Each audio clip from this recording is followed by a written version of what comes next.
Ontem eu estava falando com um amigo querido que eu tive o privilégio de discipular, de levar a Cristo há 48 anos atrás, a caminho de 49 anos.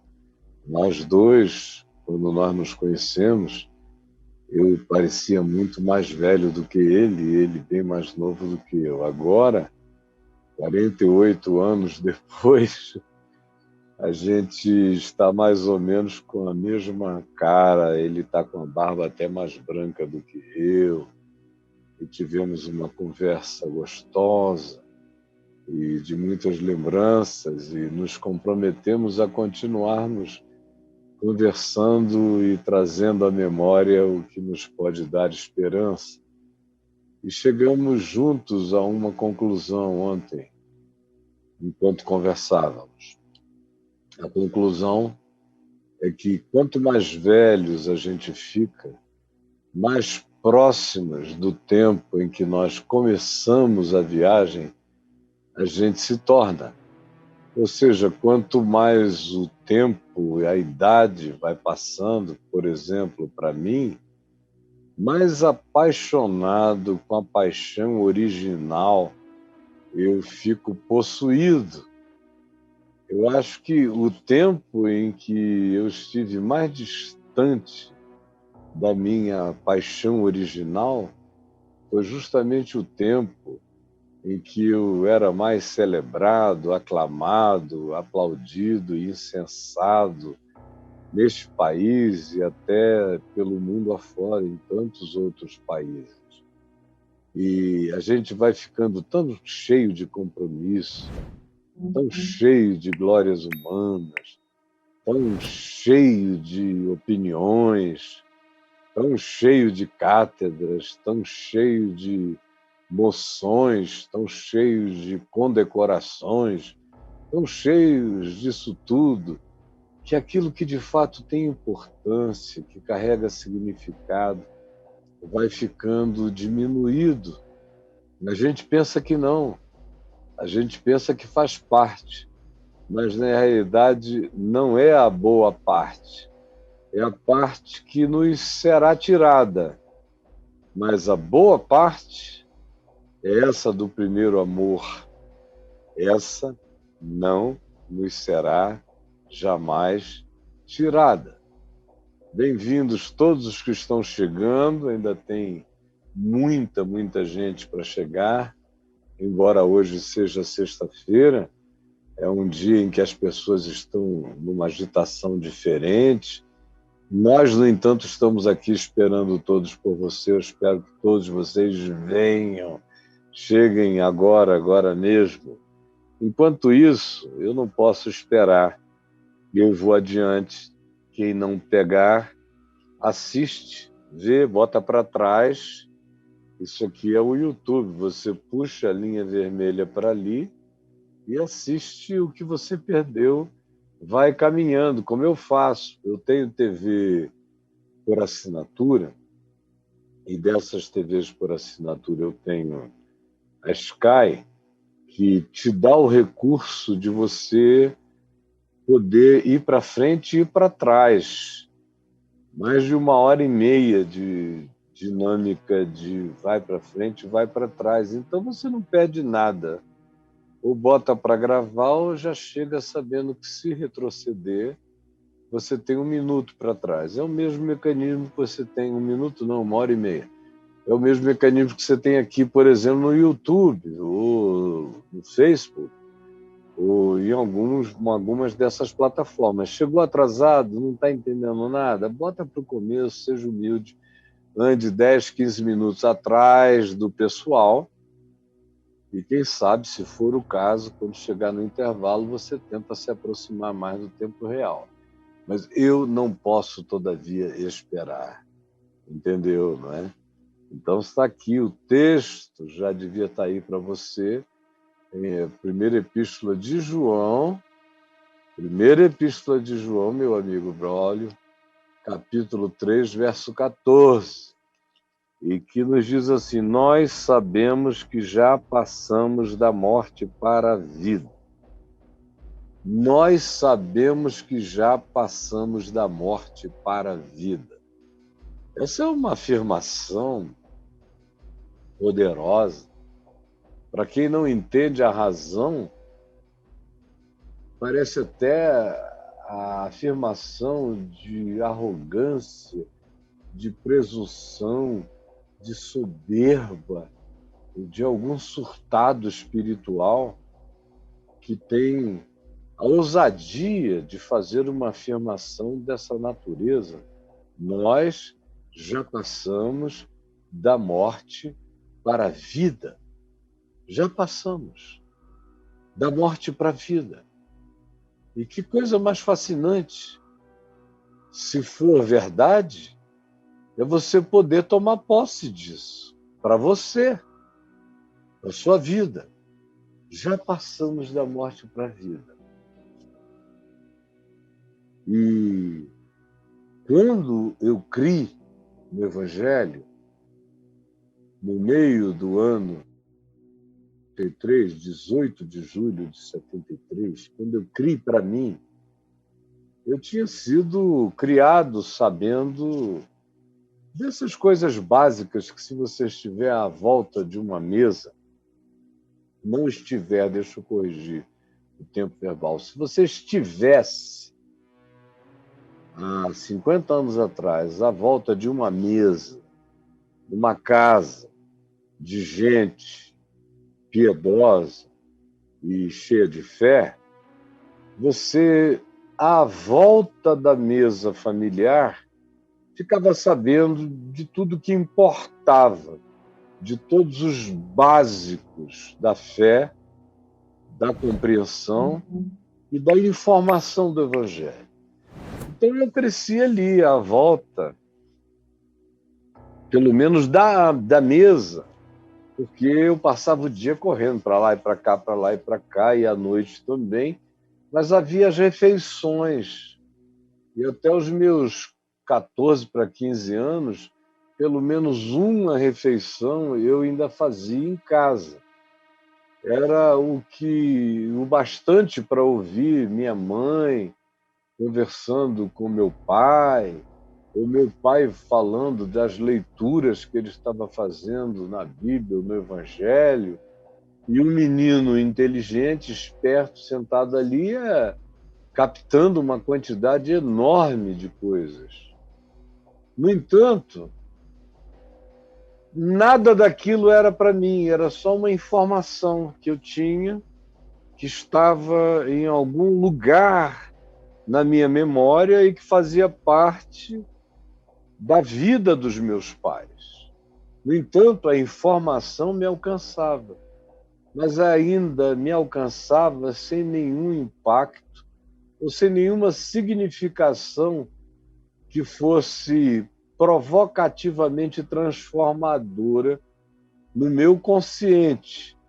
Ela era provocativa e era angustiosamente preparadora de uma transformação ainda por vir em anos futuros, mas estava em estado de latência provocativa na minha inconsciência. Conscientemente, eu ouvia e bloqueava,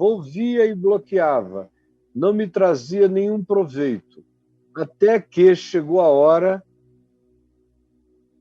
na qual aquela palavra que eu tinha praticamente sendo amamentado ouvindo, ou tinha sido embalado, os lullabies da minha casa eram com hinos, com cânticos, de natureza espiritual ou cristã, na fé. Isso tudo vai te penetrando, vai entrando na tua memória, até na tua memória celular, ainda que você diga, eu não estou nem aí.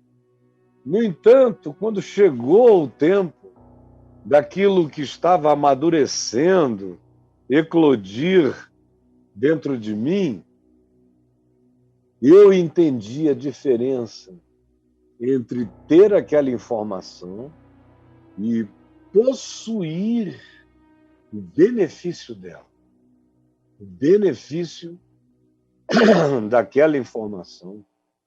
Para mim, para a minha vida, para me transformar. E foi o que aconteceu a partir do dia 18 de julho de 73, quando o Evangelho deixou de fazer parte de um livro, dentro de um livro, preso entre capas, e passou a ser uma realidade viva. Jesus como que saltou ali de dentro, vivo, ressuscitado de entre os mortos. E quanto mais eu queria obedecer o que ele ensinava, mais o Evangelho se tornava não numa narrativa presa entre 4 livros, mas em algo que se transformava numa narrativa viva, na minha história, nos meus encontros. Ora eu era Jesus, anunciando a palavra, ora eu era Pedro, negando a palavra, ou João, ou Tiago, ou Tomé, ou qualquer dos discípulos, nos dramas daqueles que seguiam a Jesus, ou, ora, eu tinha as tentações de todos eles, ora, eu não entendia como é que eles andavam pelo caminho com várias mulheres bonitas, jovens, algumas jovens casadas que serviam a Jesus nas suas necessidades, conforme nos diz Lucas 8, e eu, que estava vindo daquela vida de pegador compulsivo, dizia, ai meu Deus, eu não podia ser discípulo andando pelo caminho, com esse bando de mulher servindo a Jesus, porque não ia dar certo comigo, e eu ficava conturbado. Vejam só o nível de conturbação de onde a pessoa pode vir. Ela vem de onde ela está. Ela vem de onde ela está e ela vem de como ela é nesse processo inteiro. Hoje, quase 50 anos depois, todas aquelas coisas são apenas memórias, porque eu tenho uma boa memória, graças a Deus, senão já as teria esquecido todas, mas graças a Deus não, porque eu consigo fazer o progresso da evolução, da maturação do Evangelho em mim até chegar esse dia de hoje, essa hora. E aí, por que eu estou dizendo isso? É porque você vai se apropriando das realidades do Evangelho como benefício pessoal e como certeza pessoal cada vez mais à medida em que os anos vão passando. E aqui nessa primeira epístola de João, nós o temos morando na cidade de Mileto, que não era tão distante da cidade de Éfeso, que é mais conhecida, e é dali que ele irradia a pregação do Evangelho enquanto ele tinha força. Ele andava para lá, andava para cá e também pregava e era itinerante, tanto quanto ele tinha sua base operativa em Mileto, e era para onde ele voltava, era o lugar onde, durante boa parte da sua velhice, ele chamou de meu lar, antes de ser desterrado na ilha de Patmos. Mas você vê nitidamente a diferença entre o jovem João, com todas as suas arrogâncias, e esse velho João. Esse João com mais de 90 anos de idade e que já não tem mais tempos a perder, não tem conversas fiadas a trocar com ninguém, não tem nada disso. Ele chegou naquele ponto onde tudo tem que ser síntese, onde tudo tem que ser o resumo mais puro do extrato mais honesto do Evangelho. É isso que ele quer passar para as pessoas e é isso que ele faz. Não só no seu Evangelho, mas nessas epístolas chamadas universais. Epístolas universais, onde ele faz uma síntese Ele não fica discutindo questões sobre fé e obras, ele não discute questões sobre livre-arbítrio ou predestinação, ele não discute questões sobre o lugar dos judeus na escatologia divina e o lugar dos pagãos, dos gentios. Ele não discute nada disso. Tudo isso parece ser, quando você lê essa epístola, primeira epístola de João, tudo isso parece ser circunferência, parece ser ainda o ímpeto dos jovens nos encontros uns com os outros. É o Paulo com 50 anos, 52 anos, responsivo, intenso, ou com 60 anos, ou 62. Não, João já tem 90. Ele já viu tudo. Pedro já foi crucificado. Paulo foi decapitado. Tiago, o seu irmão, já tinha sido morto ao fio da espada muitos anos atrás. A igreja de Jerusalém já não existia.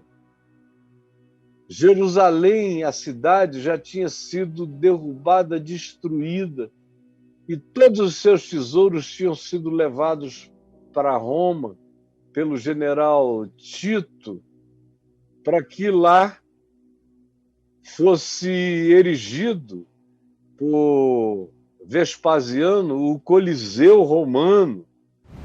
Nos dias dele, João, o Coliseu estava em pé já há algum tempo. E todas as grandes calamidades do primeiro século já tinham acontecido. As esperanças de muitos cristãos tinham perecido, porque eles imaginavam que Jesus iria voltar nas imediações da destruição da cidade de Jerusalém no ano 70. Eles imaginavam que pessoas como João iriam ver a volta do Senhor, estariam lá paradas e em pé, esperando ele voltar. E o que eles viam era um apóstolo após o outro, aquela geração inteira sendo esgotada, desaparecendo. Já havia a segunda geração, uma terceira geração aparecendo. Policarpo já era um dos discípulos prediletos de João, aprendendo a palavra. E o próprio João já estava com aquela filtragem dos idosos, sem tempo para as discussões, para os enfrentamentos, para debate, para nada disso. E é nesse espírito, e é nesse ponto, depois de ter escrito um evangelho que já não queria ser uma cronologia, mas apenas uma mensagem, conforme é o evangelho de João, totalmente não cronológico, é só uma mensagem. Ele escreve essa epístola universal. E ela resume todo o significado da vida com Deus, da vida com o Cristo eterno e glorificado, ressuscitado de entre os... Resume todo o ensino de Jesus ao amor, à justiça, à verdade. Para ele, João, luz era equivalente e sinônimo de amor, e verdade era algo que só era verdadeiro se fosse praticado como amor, e o amor tinha que ser praticado não como um romance, mas como verdade. O caráter do amor era a verdade e era a justiça, e amor, verdade e justiça eram luz. Para ele era isto. E para ele isso era tudo. E ele faz essa epístola toda rodar em torno desses elementos pivotais. Quando você reler isso tudo, você vai ver que para ele o único dogma de Jesus é esse, é amor, segundo ele nos amou, conforme a verdade do que ele, Jesus, trouxe ao nos amar, conforme o caráter de Jesus, conforme o que Jesus chamou de luz espiritual.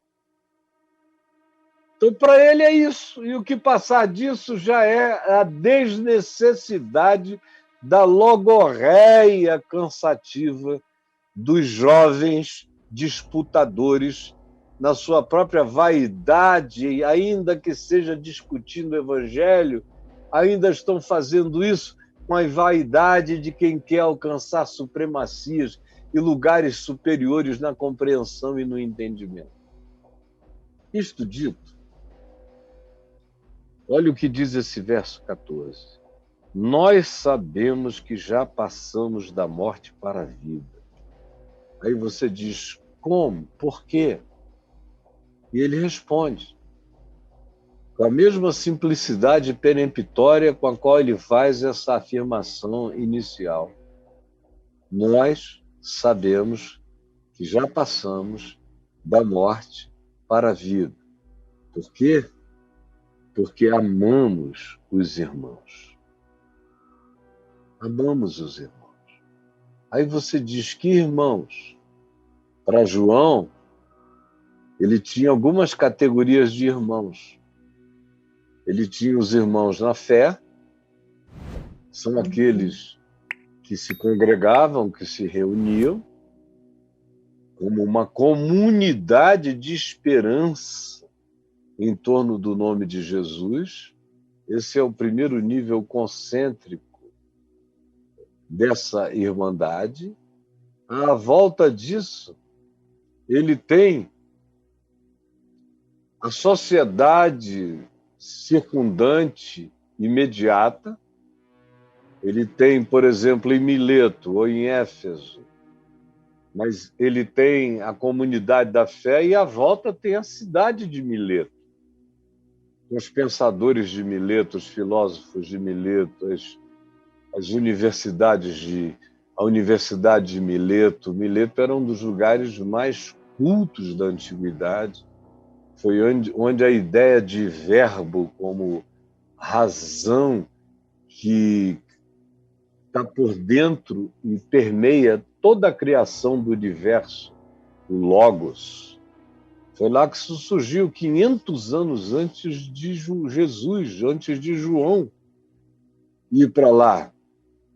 Ele tinha aquela sociedade circundante, o povo comprando, comerciando, os jovens crescendo, aquelas pessoas que ele conhecia do mercado, conhecia dos templos, conhecia das ruas, conhecia da praça, da ágora, conhecia das esquinas. Eram os irmãos também, próximos.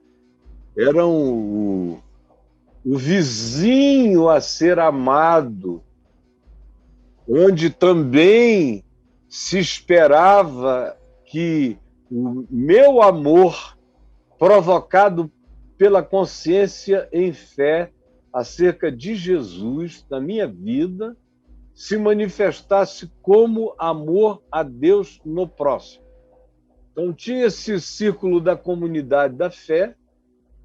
Antes disso, vinha aquele círculo mais íntimo, familiar, que durante muito tempo foi ele, Maria, mãe de Jesus, de quem ele cuidou até o fim da vida, e mais alguns ajudantes fraternos e voluntários, cuidadosos. Depois essa comunidade da fé, depois a cidade de Éfeso, depois toda a humanidade.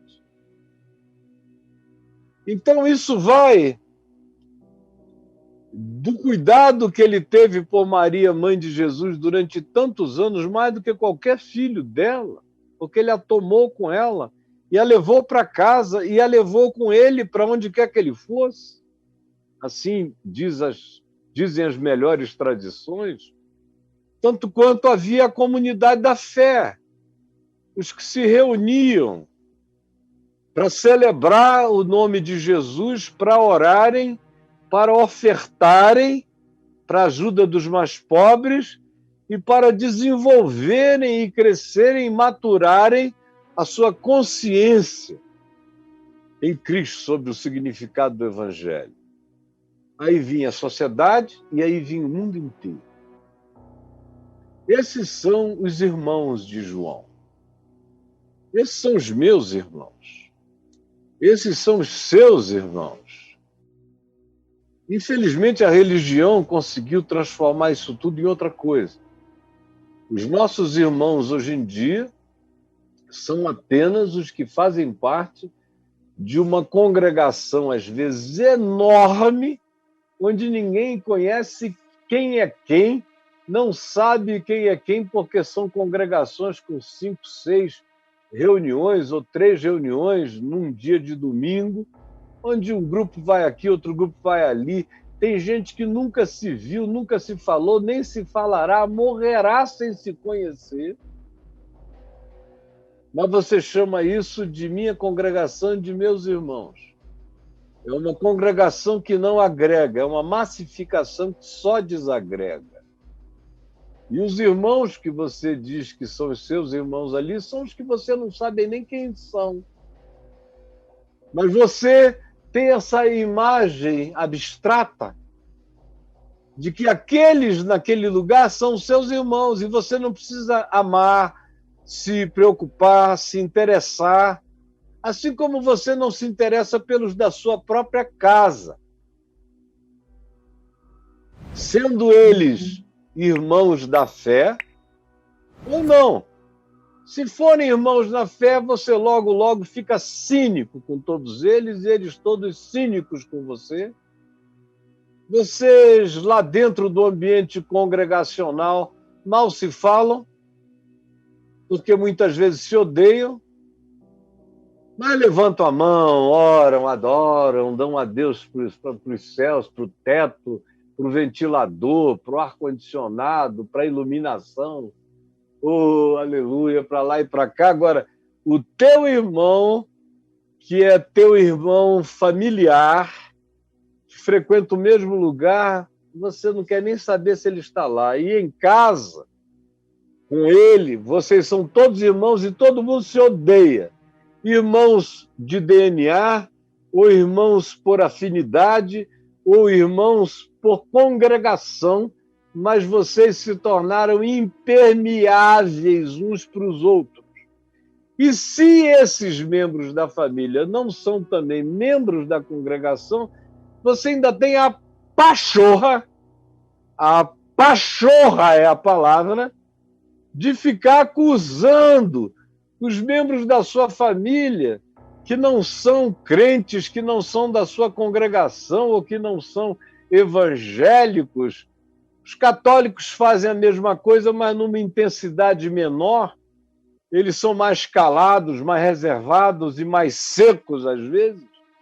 Menos palavra, mas mais franzimento de testa, mais sisudice. No meio evangélico, tudo é mais escrachado, as guerras, as brigas, os ódios são mais declarados. E é assim que você qualifica os seus irmãos. Para fora daquela congregação, você considera irmãos se são evangélicos, dependendo da denominação. Você vai até um certo nível. Se você chegar de uma denominação para frente, você já não tem mais irmão dali em diante. Já é o lado sombreado e escuro da lua para você. E os que não são da sua congregação, nem são evangélicos, até mesmo católicos ou cristãos de qualquer outra confissão, esses já são incrédulos pagãos, muitas vezes repudiados e até odiados, e vice-versa entre os grupos. Embora os evangélicos sejam os mais refratários, sejam os mais arrogantes nessa supremacia de manifestação de fé. E o mundo mundo, meu Deus, os que são de outro grupo, os que vão a um terreiro ao invés de irem a uma igreja, os que não vão a lugar nenhum, os que vão a uma sessão espírita, os que não vão a lugar nenhum, os que são agnósticos, os que são ateus, os que são distantes, os desinteressados. Esses, vocês nunca olham como irmãos e nunca acham que tem que ser objeto de amor. E a internet tornou isso tudo realidade insofismável. Essas minhas declarações se tornaram, mais do que nunca, na internet, realidades insofismáveis. Aqui, por exemplo, nesses meus ambientes, teoricamente, 80% dos que estão por aqui são cristãos que dizem ser, de algum modo, vinculados a alguma congregação, ou os pais são, ou cresceram nelas, ou seja como seja. Mas se você abrir os comentários em posts que a gente faça sobre Jesus, sobre o Evangelho, sobre o mais puro e simples ensino da palavra, você vai ver uma quantidade enorme de crentes dizendo que você é um mentiroso, que você está nadando na grana, no dinheiro, é por isso que você está falando aquilo, que você é um abusado, que vive às custas dos outros, que você é tão mentiroso quanto todo mundo. É uma quantidade enorme de coisas. São garotos de 18 anos que não respeitam a vida, a experiência de ninguém. Isso eles falam em relação a quem não faz outra coisa a não ser ensinar o evangelho puro e simples. Mas eles têm coragem disso. E de colocarem você na posição dos seres mais horrorosos do planeta, embora eles já não possam mais dizer coisa alguma sobre a mensagem que você traz. Eles só querem pensar que por trás de uma mensagem tão verdadeira exista um cara absolutamente mentiroso e falso, em relação a quem eles dirigem todo o palavreado brutal que eles conheçam a respeito. E aí, eles fazem isso e vão para uma congregação onde tem alguém ensinando tudo na base, no fundamento da mentira. Mas eles não querem nem saber, eles aplaudem. Ali estão os irmãos dele, fora dali não estão os irmãos dele. Aí quando eu digo aqui o que eu estou dizendo, que os meus irmãos não precisam ser meus irmãos de volta, porque eu sou o irmão deles. Eu não preciso que você diga que eu sou seu irmão. Eu não dependo de você para ser seu irmão. Você querendo ou você não querendo, você gostando ou você não gostando, você sabendo ou você não sabendo, eu sou seu irmão. Mesmo que você seja o maior. Mesmo que você seja a criatura mais herética que existe, tem uma dimensão na qual eu sou irmão dos que creem como eu, mas tem uma dimensão que transcende a isso. Transcende qualquer que seja a concordância ou a uniformidade ou a comunhão de significados. Tem uma dimensão que está para além disso, que é aquela que João trata aqui agora, que é da minha irmandade com os meus inimigos, com os meus adversários. Eu sou irmão dos que creem como eu, com quem eu tenho afinidade, amizade e prazer. Mas eu sou irmão dos que, crendo em alguma coisa, não creem como eu e que podem até me odiar, me colocarem no inferno, mas eu sou irmão deles. Assim como Jesus não tinha nenhum prazer nos fariseus e nos religiosos que andavam a perturbar-lhe a existência de dia e de noite. Ele não tinha com eles uma comunhão de prazer, eles não eram gostáveis, mas Jesus diz que eles são irmãos.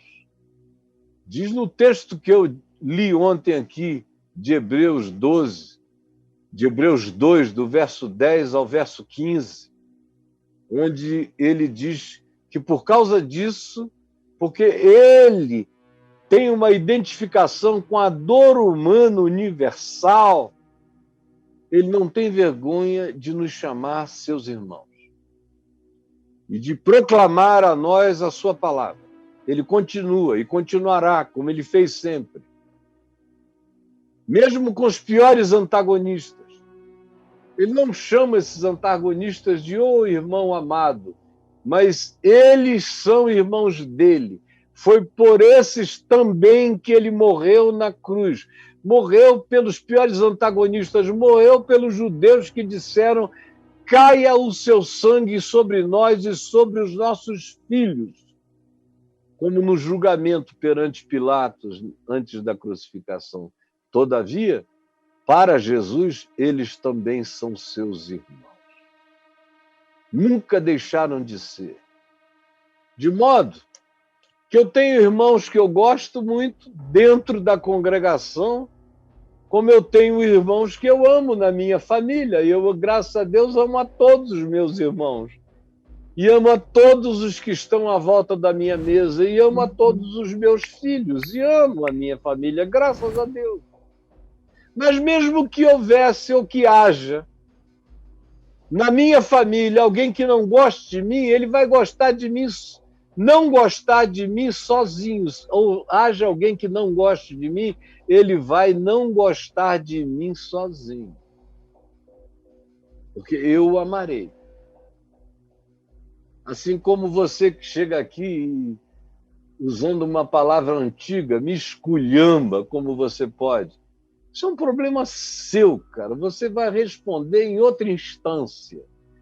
Eu continuo te amando, te acolhendo, te recebendo, pregando o evangelho para você. E se você precisar de ajuda, eu te ajudarei. Como a todos aqueles que, porventura, sendo figuras públicas no meio cristão, me abominam, eles vão me abominar sozinhos. Eu não gosto deles nem do que eles fazem. Mas eu os amo, porque amar não é gostar. Gostar é coisa que você designa a pessoas com quem você tem intimidade prazerosa. O amor não, você ama o inimigo, quem te persegue, tanto quanto ama aqueles que você gosta, ama todos, como Deus que amou o mundo de tal maneira que se entregou. Assim é o amor, nisto consiste o amor, que nós, de fato, amemos-nos uns aos outros, assim como Cristo nos amou e se entregou por nós. O amor segundo pega. Aí você diz, quando é que você está se entregando por mim, que te odeio, Caio? Eu estou me entregando agora, eu estou te ensinando a palavra mais límpida e mais pura que você jamais ouviria na vida. Jamais, eventualmente, você está recebendo, e eu sou o garçom desse pão. Eu sou o garçom dessa palavra. A qualquer um. Está aberto a todos. Quem quiser, venha. E sou irmão de toda a sociedade à minha volta. Sou irmão do mundo inteiro. Sou irmão de muçulmanos, de budistas, de confucionistas, de kardecistas. Sou irmão de todo mundo. E aí você diz, Caio, você está ignorando as distinções teológicas. Não, as distinções teológicas vocês criaram na religião para poder informar os grupelhos que não falam com a sociedade e que são intolerantes e antagônicos ao resto da vida no planeta. Eu não tenho comunhão com esse espírito de vocês. Minha comunhão é com o Pai, com seu Filho Jesus Cristo, e eu tenho níveis diferentes de irmandade, mas, no fim de tudo, todo outro ser humano concordando comigo ou não, parecendo comigo ou não, é ainda e tão somente meu irmão, a quem eu amo. Como Deus amou ao mundo de tal maneira, da mesma maneira que eu sou chamado a amar e me entregar, a doar a minha vida como um ato de amor, de entrega livre ao planeta, gastar minha vida no serviço de todo ser humano. Venham eles para igrejas ou não, creiam eles em Jesus como Cristo ou não, entendam eles ou não, sejam semelhantes a mim ou sejam os meus piores adversários, que me considerem o não irmão, é um problema deles. Para mim, eles são meus irmãos. E enquanto eu não goste de muitos deles e de quase tudo que eles fazem, eu os amo, como Jesus mandou amar ao antagonista, ao adversário, ao inimigo, a qualquer outro. É isso que gera uma convulsão angustiosa no coração dos crentes, quando ouvem uma palavra como essa. Eles dizem, meu Deus, isso está relativizando tudo que eu aprendi. Está mesmo. E é para relativizar mesmo. Porque o que você aprendeu, desculpa, amigo, está errado. O Evangelho não nos dá margens para titubeios ou reflexões dúbias. A afirmação é essa: nós sabemos que já passamos da morte para a vida, porque amamos os irmãos. Para João, fé é amor. Para João, amor é fé. Para João, obras são práticas do amor. Para João, as obras que são práticas do amor são declarações de fé. Para João, a declaração de fé que não se efetue, que não se realize pelo amor, não é fé. É apenas a arrogância de uma crença que, de fato, não creu no Evangelho, porque todo aquele que creu no Evangelho sabe que a fé sem obras é morta, e que a verdadeira fé se manifesta como prática obediente da palavra ensinada por Jesus. E a palavra ensinada por Jesus só é praticável como amor. Sem amor, ninguém consegue praticar o Evangelho. Você é apenas um palhaço dissimulador, mímico do Evangelho, ou ainda um palrador infatuado de palavras que não param de acontecer, mas sem amor, elas todas, como disse Paulo, são como o bronze que soa, como o símbolo que retine. Nada faz sentido, nada se consuma, nada se realiza, milagre nenhum faz bem nenhum a você que o pratique sem amor. Nenhuma fé capaz de mover montanhas, remover montes, terá qualquer efetividade positiva na sua vida sem amor. Qualquer conhecimento, qualquer acumulação de academicismo teológico não tem nenhum significado e nenhum proveito se não se fizer manifestar e impregnar e engravidar de amor. Nós sabemos que já passamos da morte para a vida, porque amamos os irmãos. Aí você diz, mas João mesmo diz, no capítulo 5, no verso 24 do evangelho dele, que nós sabemos que já da morte para a vida, já sabemos que temos a vida eterna, porque nós cremos em Jesus. É a mesma coisa. Quem crê em Jesus, de fato, ama. Quem não ama, ainda não creu em Jesus. É só um mímico, é só um religioso, é só um papagaio que não pode ser chamado de Louro José porque não tem gente atrás nem dentro. É o plástico falante sozinho, só isso. E João 5,24 é absolutamente equivalente à primeira epístola de João 3,14. Nós sabemos. Porque a verdadeira fé é essa, como eu disse e já repeti 4 vezes, que se efetua e manifesta pelo amor. Então, quem crê, ama. Quem não ama, não crê.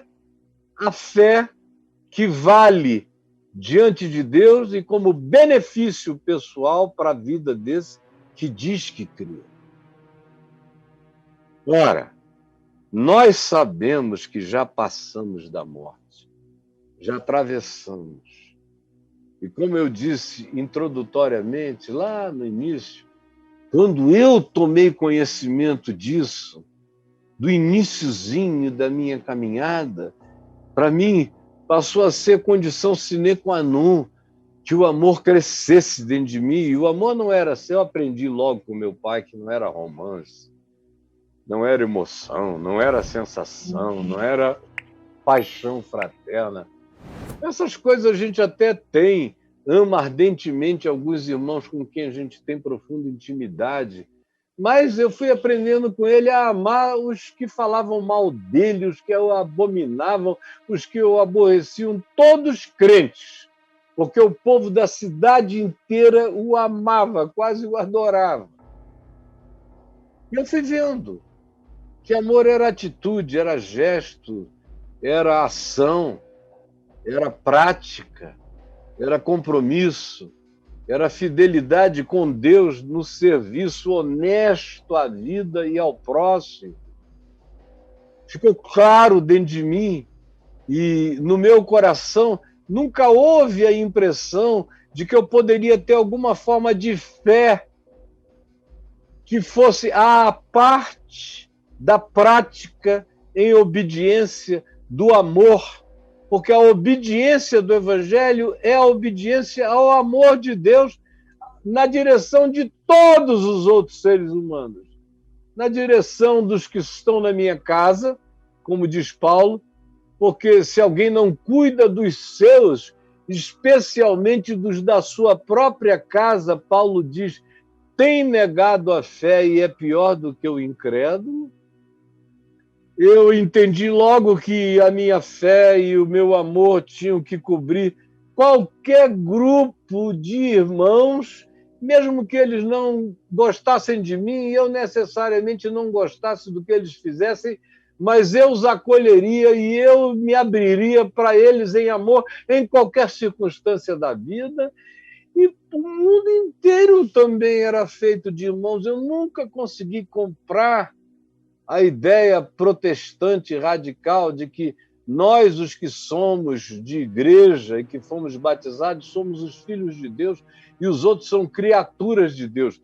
Isso sempre me chegou ao ouvido como uma heresia sem tamanho, contra o sangue de Cristo, contra a cruz de Cristo, contra a universalidade do amor de Deus, afirmados em tantos lugares, e de tantas formas diferentes, esse amor que é não somente por nós, mas ainda pelos do mundo inteiro, como o próprio João diz no capítulo 2 dessa epístola que nós estamos com ela aberta. Nisto sabemos que já passamos da morte para a vida. Sabemos. Esse amor produz uma convicção na gente. Nós sabemos que já passamos da morte para a vida porque amamos os irmãos. Amamos os irmãos. Aquele que não ama permanece na morte. Você já viu esse texto colocado assim, nos fundos de um templo, lá atrás, perto do batistério, na maior parte dos templos, que tem batistério dentro, especialmente as igrejas batistas, que tem muito batistério, você quase não encontra uma igreja, um templo batista sem um batistério atrás do púlpito, ou ao lado, mas tem ali, cada vez mais sofisticados, mas eles estão lá. As Assembleias de Deus, as antigas também, todas têm um batistério. Você já viu sobre aquela parede dos fundos, que fica nas costas do pregador, esse texto escrito: nós sabemos que já passamos da morte para a vida, porque amamos os irmãos. Aquele que não ama permanece na morte. Você já viu? Eu duvido muito. E se você me disser que já viu, para mim vai ser quase algo inusitado, porque eu, nesses 50 anos rodando o planeta, nunca vi em lugar nenhum essa associação entre o saber. É um saber, não é cremos. Já passou do tateamento do crer e entrou na dimensão do saber. Como Jung disse quando perguntado: você crê em Deus? Ele disse: não, eu sei Deus para mim. Não é uma questão de crer. Chega a um ponto que se torna uma questão de saber Deus em você e você em Deus. Ora, nós sabemos que já passamos da morte para a vida, porque amamos os irmãos de qualquer desses círculos de concentricidade, até os confins da terra, nós amamos os irmãos. Ora, aquele que não ama permanece na morte, continua, não saiu da morte. Um filho da morte é um zumbi andando pelo planeta. Aquele que odeia, que é cheio de antipatias, que é cheio de hostilidades, que é cheio de raivas, que é cheio das atitudes amaldiçoadoras, que deseja no seu coração o mal do próximo diferente de você. Você é o crente que passa de carro e grita para o travesti, grita: "Vai pro inferno, seu velho da babá". Cara, você permanece na morte. Você que passa e vai amaldiçoando prostitutas, gays, gente diferente de qualquer grupo humano que não pareça com você. Ou como outro dia em Goiânia, eu estava atravessando uma rua antes da pandemia, num evento lá, aí passou um carro com alguns crentes e eles me reconheceram atravessando a rua e gritaram: "Maldito! Pecador amaldiçoado!" E eu olhei e falei: Deus abençoe vocês, meus irmãos. Deus abençoe vocês. E o cara vai nutrindo ódios, sem saber que por cada ódio nutrido, mais você se enraiza na morte. Menos vida eterna existe para você. Não existe vida eterna para o ódio. Você pode conceber um ser humano cheio de ódio herdando a vida eterna? Você pode? Um ser humano carregado de hostilidade, que baba Hoje em dia a desculpa é, não, mas também ele é um comunista, que eu nem sei onde estão esses comunistas. Já faz muito tempo, desde a década de 80, quando eu fui a primeira vez à União Soviética, ainda era União Soviética, e o comunismo estava acabando, eu só encontrei comunista me beijando, me abraçando, me dando bem-vindo, feliz da vida, porque a Glasnost, os novos ventos tinham chegado. Mas hoje, quando você já não tem comunista marxista-leninista, você só tem os comunistas criados nos laboratórios de maldade política nos Estados Unidos, como os que foram criados, praticados e vendidos nas suas produções ideológicas pelo Steve Bannon, ou até pelo Olavo de Carvalho.